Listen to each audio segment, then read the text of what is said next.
Allah Jalla Jalaluhu says, "And never consider Allah unaware of the deeds of the unjust. He is not letting them loose, but to a day in which their eyes shall remain staring. They will come out running rashly, raising their heads high." Al-Muqni'u and Al-Muqmihu have similar meanings.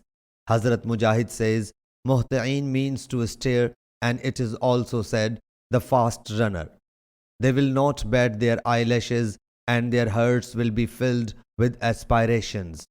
Huwa'un means the hollow parts which have got no wisdom, and warn mankind of the day when the torment shall come to them. Then the unjust will say, O our Lord, grant us respite for a short term that we may respond to your call and follow the apostles.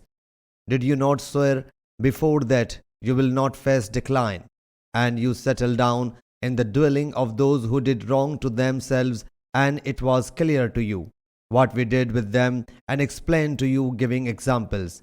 And verily they advise their palms, whereas all plans are under the control of Allah, though their plots may remove the mountains. And never consider that Allah will go against His promise to His apostles. No doubt Allah is dominant, the one who takes revenge.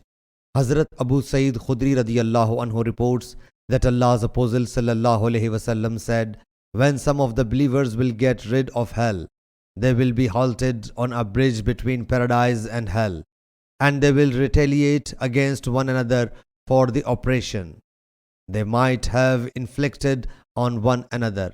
When they get cleansed of all their sins, they will get permission to enter paradise by him in whose possession Muhammad's soul is. Everyone's dwelling in paradise will be better than his dwelling in this world. Sahih Bukhari Hadith number 2440.